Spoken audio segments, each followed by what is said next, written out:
from the outside, somebody looking in, watching you do what you do, they may not even notice a difference, but where you're going to sense it is it's an internal experience that's going to be different.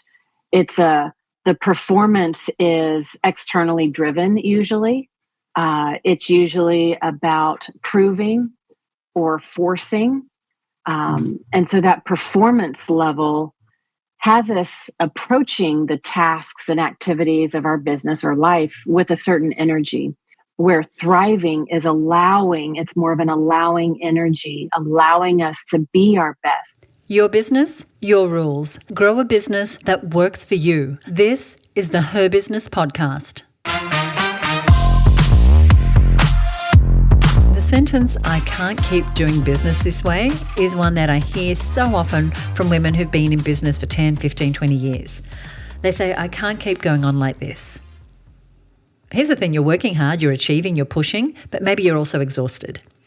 And because you're used to performing at a certain level, you just keep going. But that is not thriving, that is not happiness, and it's certainly not sustainable.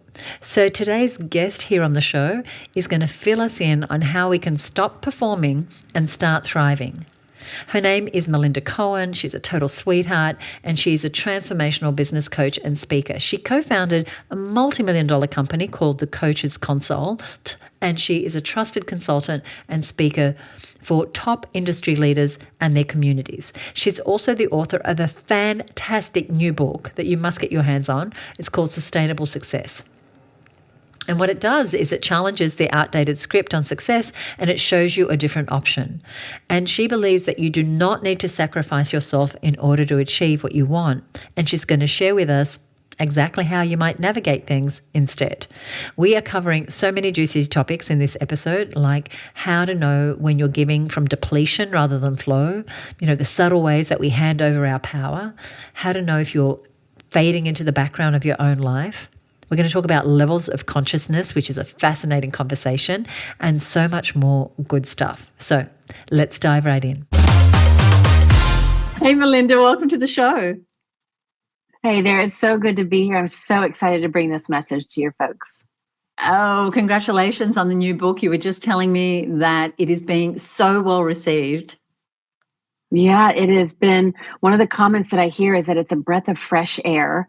And a lot of people are telling me that it's the thing that they needed to hear, but wouldn't let themselves hear it for such a long time. So people are saying it's a permission for them to show up in their business and even in their life in different ways. So I'm really excited about how it's getting out there. Well, it felt like a breath of fresh air to me. And I said to you just before we started recording, I'm hearing conversations more and more, or I'm having conversations more and more with women who are like, I need to do something different. What I've been doing for 5, 10, 15, 20 years is just leading me to burnout, and I don't know how to do things differently. And you've given us a whole pathway, because in the book, and I'll give everyone the full title, it's Sustainable Success, Thriving in Business and Performing at High Levels Without Burnout. You highlight the difference between performing and thriving, and you make a note that from the outside they can look the same. What are some of the signs that we're actually in performance mode and not truly thriving? Great question. And you're right. From the outside, somebody looking in, watching you do what you do, they may not even notice a difference, but where you're going to sense it is it's an internal experience that's going to be different. The performance is externally driven usually. It's usually about proving or forcing. And so that performance level has us approaching the tasks and activities of our business or life with a certain energy, where when we're thriving, that has a much different energy. Usually performance, not all the time. I don't want to say always, but a lot of the time, especially for women, performance is typically fear-driven. And in the book, I talk a lot about boundaries and guilt. And usually those things we spend a lot of energy keeping that at bay so that we can do what we need to do. And so the fear that's driving the reason that we're performing is it consumes a lot of our energy, our emotion, our intellect, our soul, our heart. where thriving is allowing, it's more of an allowing energy, allowing us to be our best, to do the tasks and activities that we need to do, but to do it from a place of being, not just a forced act of doing. And you talk a lot in the book around the difference between doing and putting in a lot of effort and actually being. And we'll touch on a little more on that in our conversation today. You write in the book that you can't reclaim your power if you don't realize you've even given it away. And so for women business owners especially, what are some of the subtle ways that we tend to give away our power without even realizing it? That's the first part of the question. And you had this beautiful phrase, which is fading into the background of our own lives. So how do we, through giving away our power, fade into the background of our own lives? Yeah, a lot of times the work that we do, especially if we're starting our own business, it's a passion, it's a calling. And a lot of what's driving that is the sense of serving, being of service, nurturing, taking care of our clients. Like, we love that aspect of the work that we do. And it can be a double-edged sword if we're not careful. And again, I'm going to go to that external, if it's externally driven and we're doing it because we want to please others, that can take on a whole different energy. But that serving, that nurturing energy, we can prioritize other people's needs, wants, requests at the detriment of ours. So it's not about ignoring being of service to others. It's not about don't pay attention to what other people need. It's don't leave yourself out. It should be a both and experience where we're taking care of others and leaving room for ourselves, taking care of ourselves. Both of those things can coexist. And a lot of women, I mean, we're talking about generations and cultures of conditioning that we're having to undo when we, put others before ourselves, put other people's needs before our own, put our clients' needs before our own. Right. And so there's a lot of what's running the dialogue in our head is, again, feeling guilty because, I'm not helping them, I'm helping myself. And a lot of women especially think, well, if I'm helping me, then I'm not helping others. If I'm taking care of myself, I'm not taking care of the others. Right. And that whole win-lose dynamic, that thought process, if I win, they lose. If they win, I lose. Well, I'd rather them win, so I'll lose. I'll be okay with that. And that's where we start to sacrifice ourselves and sacrifice our needs. And that's where we end up giving our power away, is putting others first at the detriment of ourselves. So I really invite people, women, men, everybody, to let it be a both and. How can I make room for you, serve you? How can I serve me? How can I serve us? One of my mentors says, the more you want to give, the more you need for yourself. Yes. And I think that speaks very much to your message. And I love that you pose a question, am I giving from depletion, a place of depletion, or a place of flow? And you remind us to let our body answer. And I love this. For the last 3 months, I've been working with someone who's helping me tap more into letting my body answer. As an athlete, and I know you're very athletic as well, I'm used to using my body, but not always to give me the signals about what's happening on other planes, if you like. Can you share how tuning into the body versus the mind can shift the way that we might make decisions in business or where we're coming from? As I said, is it from depletion or flow? Yeah, a lot of what we've been taught, what success looks like, is intellectually driven. And again, I'm not saying that's bad.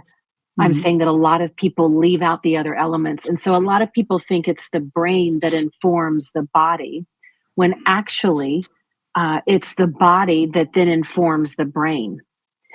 But we haven't been taught that. And so when we start paying attention and attuning to our body, the sensations, the feelings, the sensations, and we allow that to inform the brain, it starts feeling awkward and different. And so then we put this label of wrong on it. But you can do there's a lot of studies out there. That might be a different podcast.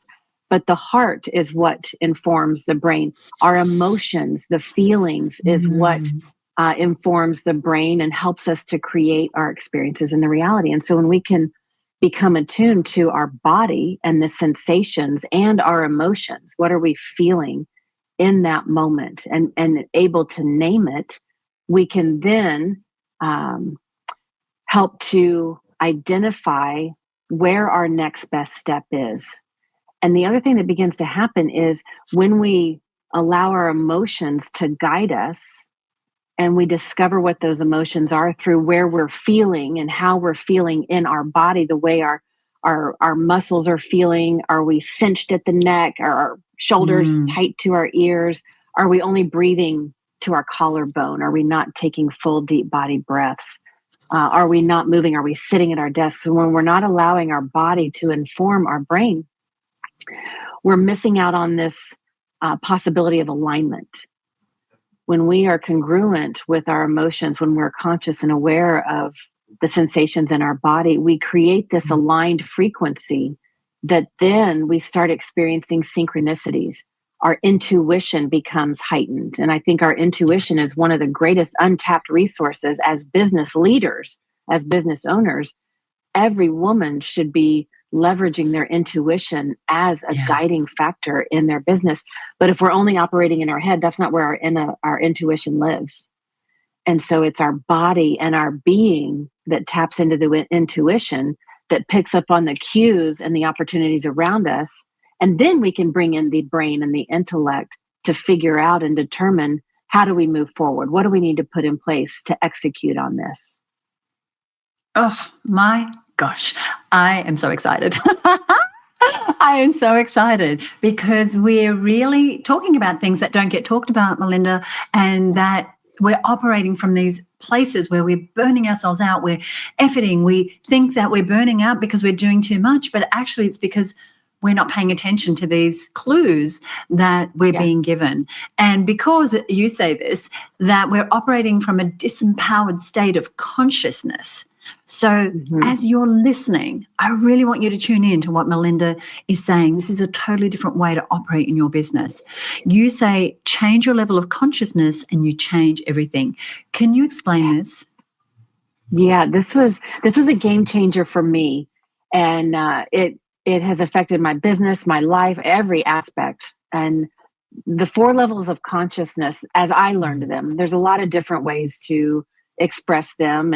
But as I learned them from one of my mentors, the first level of conscious is the to me level. That's the victim, where you feel helpless to your external circumstances. Well, I would love to do that, but I can't do this because. And so you're just, you're in that hopeless, helpless state. Then the level 2 is by me. And when I first started coaching, 23 years ago now, I was doing assistant work with Dale Carnegie. And one of the mantras that they had in there, and when I heard it, I was brand new in my business, and I was like, yes. And the mantra was, if it's got to be, it's up to me.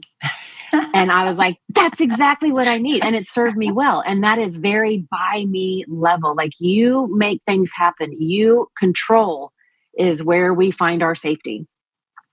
And it's up to you to make it happen. And there's nothing wrong with that. In fact, it's a necessary step in our evolution. Most women, most people just stay there. And when you stay there too long, that's when burnout starts showing up. That's when resentment of our passion begins to take hold. So we just have to acknowledge this. And then that takes us to level 3, which is through me. And that's the flow state. And one of the analogies that I love using for this, the by me to through me, is a river. I love being on the river. And we grew up canoeing on the river from Virginia into West Virginia, the New River. And we would take 5 days, all of our gear, and we would canoe. And on the river, you've got, the banks, and you've got the flow of the water. And if you're not paying attention, you might end up in an eddy and you're going upstream, or you might miss something and you have to paddle upstream to get where you need to go. And that's very much a by me. You're forcing your way to get you where you need to be. You're still going downstream, but it takes a lot of effort.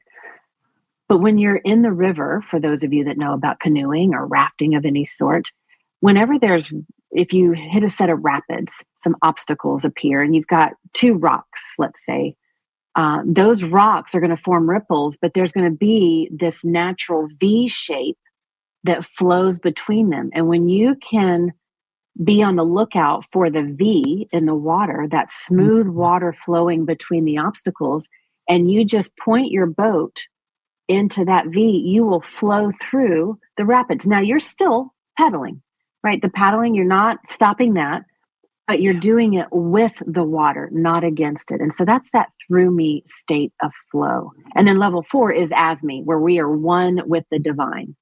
Now that's a whole nother level of transcendence.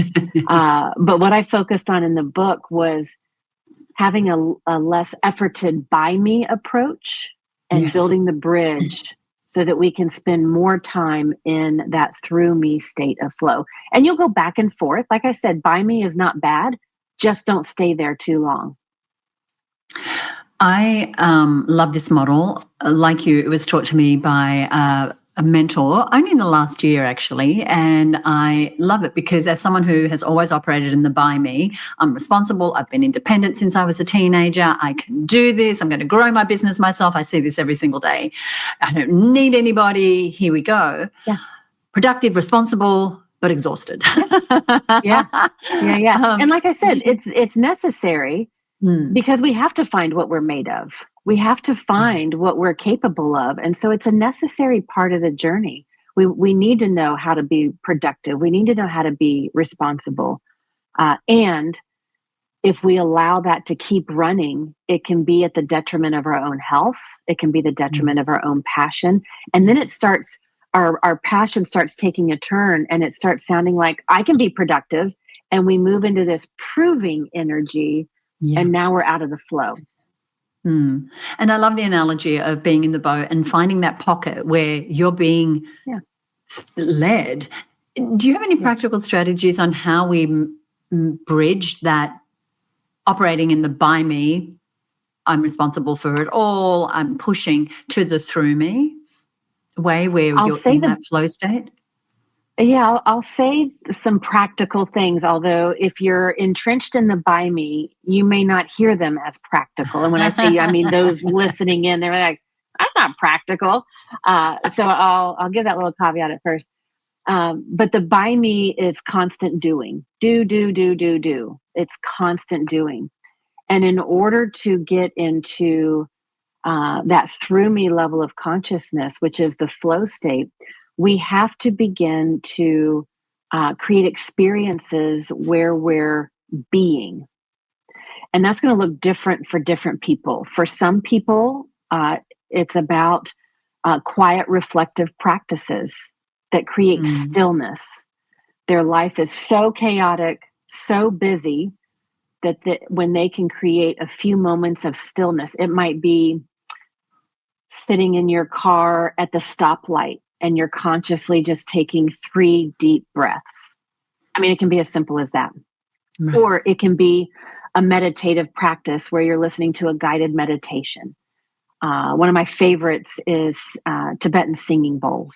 And I've got a set at home just to put that in my hand and have the bowl sing, or I've got a colleague that does a group session and I go weekly for an hour. Whatever it is that creates that stillness and that space for you to experience the beingness. Now, for some people, they need a more active experience. So it might be one of my friends, he loved jujitsu, and that was his haven. When he went there, it opened up a very different experience for him to be in. And so it could be passive, it could be active, it could be quiet and reflective. But what is it that allows your body and your emotions and your energy to experience being? Find that for you and begin to dedicate and it can be just 5 minutes to start with. You don't have to go sit and meditate for 4 hours, or you don't have to go to an hour. I mean, it can be simple or as involved as you want it to be, but start and be consistent. Right. Add one thing to your morning routine. Maybe it's before you get out of bed, you go through and list your gratitudes of the day ahead, and you do some stretching in your body so that you're moving your body and you're getting into your body before you ever start your day. But be intentional about how you create the being spaces in your life. I love that you explain that it can just be 5 minutes because, I can hear people saying, well, I don't have time to run off to the spa and have a spa day. Yeah. But that's okay. It's really what can we do consistently to get into that state where we can tune in to our body, where we can, and I love these words from your book, it can feel less of a grind and more like a dance. Here I am living my life, and I'm not grinding, I'm dancing, I'm moving through. And the interesting thing, when I take people through this exercise, one of the first things that I take them through, and I talk about this in the book, I have them start to create what I call their baseline self-care plan. And the way that we start is not by adding anything into your day. It's about taking an inventory of what you're already experiencing and identifying it. And one of the most common examples is when people, they have to take their dog for a walk 2 or 3 times a day. And because they have on the lens of to me or most likely by me, it's a have to. It's another chore. It's another list on their to-do list. And because they're seeing it that way, energy is going out, but they're not getting fueled back in. But as soon as I talk about, when you go on that walk, leave your phone at home, don't take anything with you, unplug for that, I don't know if it's a 5-minute walk or a 15-minute walk or whatever that is, and allow yourself to experience the environment around you. Actually notice your dog, pay attention to your dog, have a connection there. And don't just zip through it and then get back to your office. They're not adding anything different. It's not taking any more time, but they put on the lens of through me. And now they're seeing this task as a self-care action that's serving and supporting them. And people will be surprised about what they're already doing that is self-care. But when you only wear the lens of by me, you're seeing it all as output and you're not reaping the benefit that's coming to you. I love that. So the same activity, you walking your dog, can be, come on, let's go. I need to do this. I need to get back to it. Yeah. Let's go. Or you're walking the dog. And she knows, right? Well, I'm walking the dog and I'm on my phone, and she will pull at the lead, or she will she's like, pay attention. We are here walking.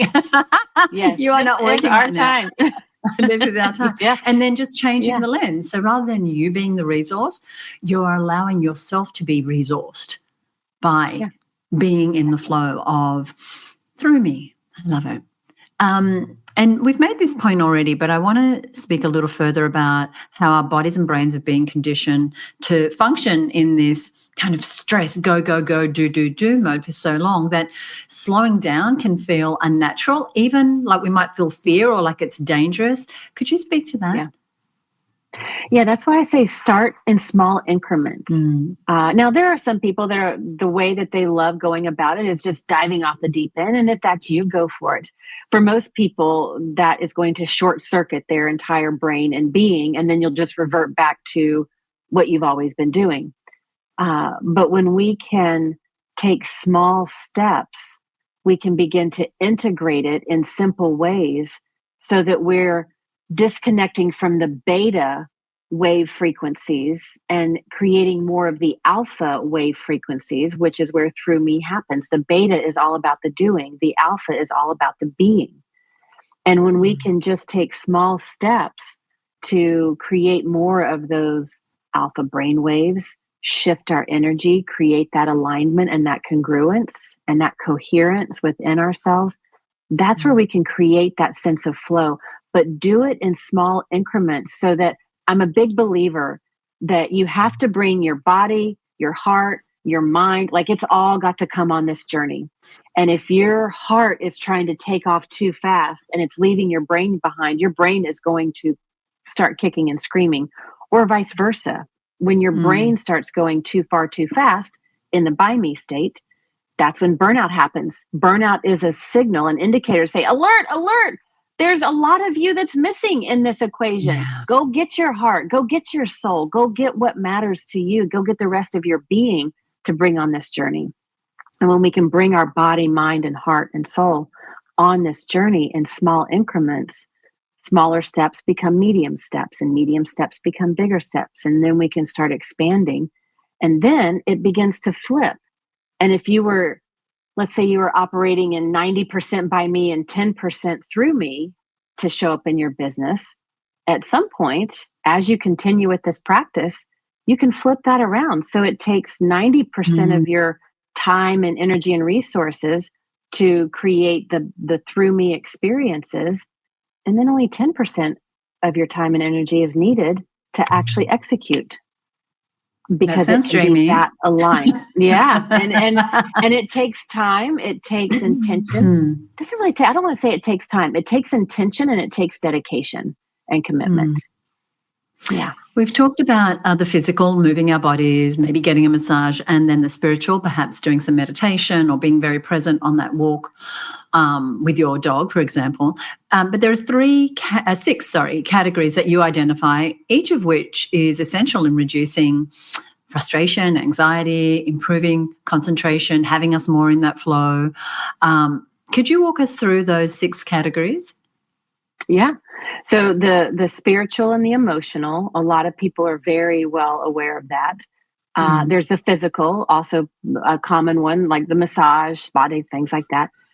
There's the intellectual, the social, and the practical. And so the social is just maintaining connections.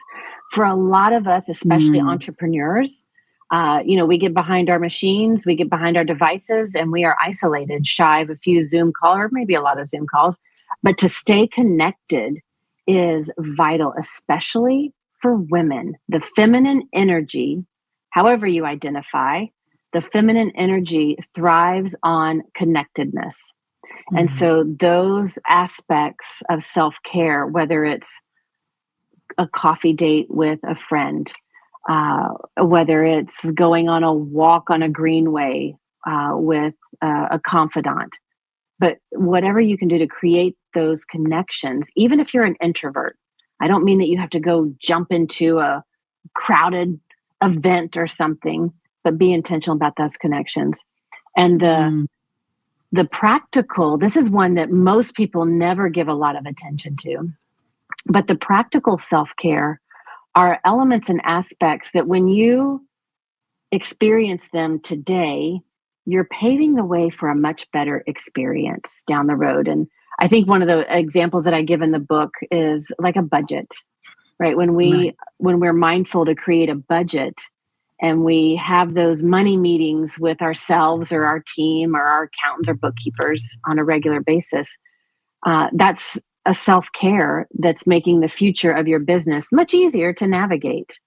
Or being an interior designer, the way that you have your space organized. Is it messy? Are there piles and stacks and stuff shoved everywhere? Right? That is going to be a direct reflection of your external energy is going to reflect that internal energy. And so that's a practical self-care. How do you set up your space in your environment that you work in, for example? Oh, I love that. For me, even leaving the kitchen with everything sort of clear at the end of the day, the dishwasher stacked, like I'm waking up to like a clear space. That for me is part of my self-care. It's like if I go to bed and there's nothing on the kitchen counter and everything is tidy and the cushions are all in the right place, it's really practical. It sounds kind of stupid. Exactly. But it sets the space for me to walk into a calm space in the morning. Yeah, exactly. Yeah. And so when you can do that, you're giving yourself that future gift that then just keeps that flywheel of self-care. It keeps it going. Yeah. So those areas we just mentioned were emotional, practical, physical, mental, social, and spiritual. And dig into the book as Melinda explains those further. While we're on this topic, I read that you were recently, you instigated an incredible adventure leading 24 people on a kind of a bucket list trip to New Zealand and Australia. Can you talk to us about that and how it touches on these self-care categories that we've just talked about? Yeah.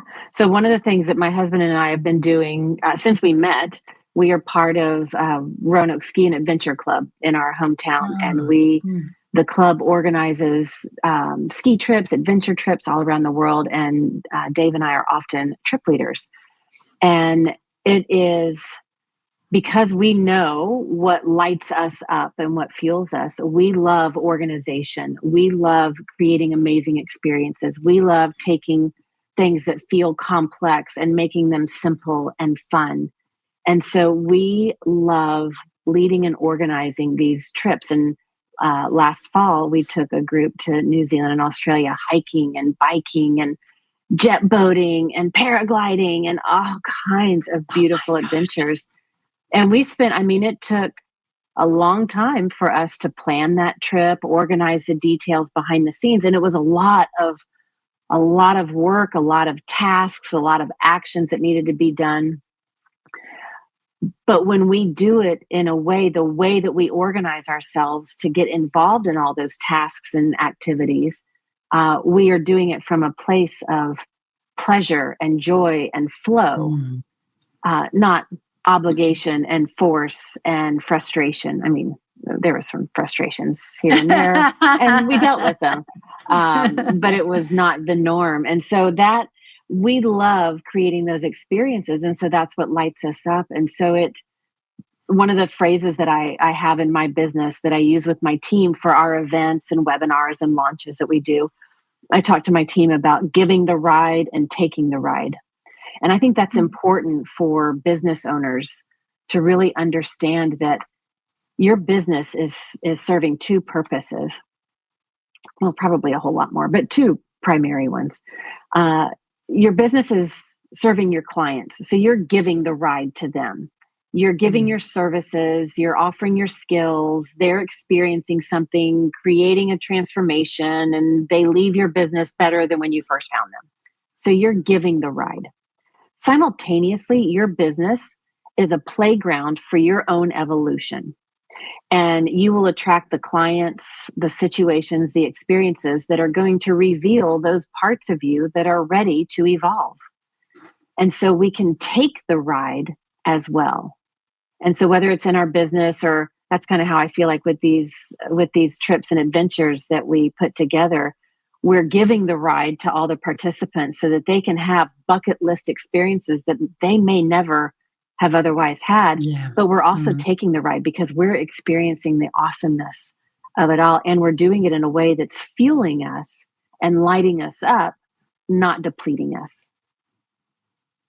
It sounds incredible. We, in February this year, we took 11 businesswomen hiking in Wanaka in New Zealand, and it was I think I'm going to move there one day. Oh my gosh. I don't blame you. That place. I'm only like a 3-hour flight away, and I had never been to Wanaka. I'd spent lots of time in other parts of New Zealand, and I was like, this is the most incredible place in the world. And we hiked for 5 days, and it was transformational, not just because we were moving our bodies and, talking about business, but we made those connections. It was a spiritual experience.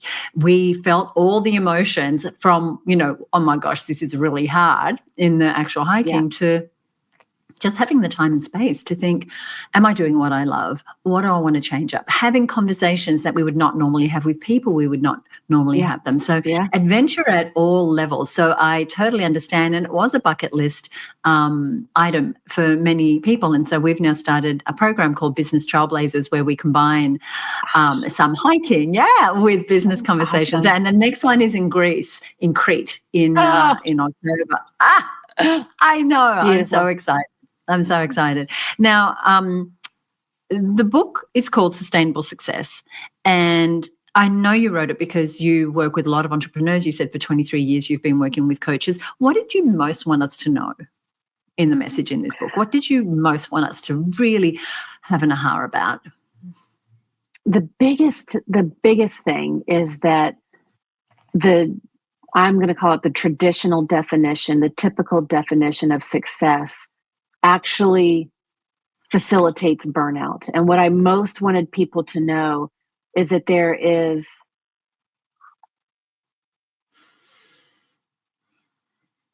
Are you still with me? Yes, I am. Let me make a note of that time. Yes. Hang on one second. Yeah, make a note of that time. Everything just went black and then came back. All right, but you heard my question. Okay. I heard your question. Okay, I'll let you go from there. Yeah. Do you want me to re-say hang on, re-say the question. Let's get back into it. Okay. You mentioned earlier, let me go again. So in writing this book, you mentioned earlier that for 23 years, I think you said, you've been working with coaches. And this is specifically written for business owners. What is it that you most wanted us to know, to become aware of when you wrote this book? The biggest takeaway is I just see so many people blindly adopting the traditional definition of success, and that definition actually facilitates burnout. It's a built-in part of that definition. And I wanted people to know that is not the only way to success, that you don't have to sacrifice your dreams or your goals. You don't have to lower your standards. You don't have to lower the level of income that you want to make, or whatever goals and desires you're setting, just so you can also have quality of life, that you can have high expectations, that you can bring all of you, that you can perform in a way that sustains you, not depletes you, and that you are your greatest asset. That is, you are the strategic advantage in your business. And most people leave that out of the equation altogether. But when you can bring your best version of yourself, you can bring your best version of your business to those that you are here to serve. And a lot of times you can do that faster than if you are doing it on the depletion path. A lot of times you can, you'll experiencing synchronicities, or you'll discover opportunities that help you dream even bigger than what you were before. But the biggest takeaway is that you are your greatest asset, and bringing you the best version of you into your business is actually the game changer for how to redefine and reframe success. And thank you for writing the book. The tagline of this show is "Your business, your rules. Grow a business that works for you." And I feel it's so fitting for today's topic. And I'd love to know this idea of your business and your rules and growing a business that works for you. How's it informed, without actually having heard that before, how does that idea inform how you operate your business? Two ways. The thing that I paid attention to, I was in business for several years, very much entrenched in that buy me approach. And it served me well. And then I was like, something. And there was just this crinkle in my forehead. I was like, something's going to be different. I don't want to do what all my colleagues are doing and and burning out fast. I was like, no, thank you. I can go get a job and have less stress. Yeah. And when I think about your business, your rules, intuition was something that I always listened to and paid attention to, even when people are like, that's crazy. You can't do that. That doesn't make sense. That's not how it's done. I'm like, okay. I trusted my intuition exquisitely. That was one thing. And then pleasure was my beacon. I used pleasure, what lights me up, what brings me joy. And I used pleasure as my beacon to help me know how to navigate. And then, what I was experiencing in my body told me, am I following that path, or have I gotten off that path, and how do we get back on? But those two things, intuition and pleasure, your business, your way, that was my business, my way. I love it. Sustainable Success, Thriving in Business and Performing at High Levels Without Burning Out is the book. Melinda, thank you so much for being my guest. Thank you so much. I so enjoyed that conversation. And the one thing that really stuck out for me and that I loved was the level of consciousness conversation, because it encapsulates where so many business owners end up. And Melinda mentioned the first level, the life happens to me. And this is where we're very much in that victim mode. And it's actually not where I see a lot of women struggling. It's actually in the life happens by me mode, where we feel like we have to do everything, where everything rests on our shoulders. The grit, the determination, the dedication to succeed, which, like Melinda said, can be beautiful things. But the issue comes when we stay in that by me level of consciousness. And it's almost the natural state of most business owners that I work with, because we have so much on our plate. But when we stay in this mode for too long, it's inevitable that we become part of this burnout epidemic. So just like Melinda's rafting metaphor, We can only paddle upstream for so long. It doesn't mean the progress upstream isn't admirable, but we can't always be in that state because it's just exhausting. We have to really learn the skills to transition into that through me state. That's when we're not paddling, but we are captaining the boat. We can see in front of us. We can predict where the problems or issues are going to arise, and we guide ourselves and our business and our team through them. It's beautiful. I just love how Melinda described that. It puts words to a state of being that so many business owners find themselves in. And having those words, getting that understanding, is how we transition out of that by me state when we are there. And I know that we could all use less by me energy and more through me energy in our lives. I love, love, love this conversation. I hope you did too. I would so appreciate your thoughts by leaving a review about Melinda and the chat that we had here today. Your words mean so much to me, and I want you to go ahead and grab the book. It's called Sustainable Success, Thriving in Business and Performing at High Levels Without Burnout. I'm going to put a link to it in our show notes, and I encourage you to get a copy and buy one for your business owner friends. So pick up a copy, dive right in, and, there's areas of the book we didn't even touch on today, and I devoured it. It's going to suck you in right from the start. So good, so well written, and so relatable. Now, if you are not personally part of our lovely community of women business owners inside the HerBusiness Network, I want to let you know that applications are now open.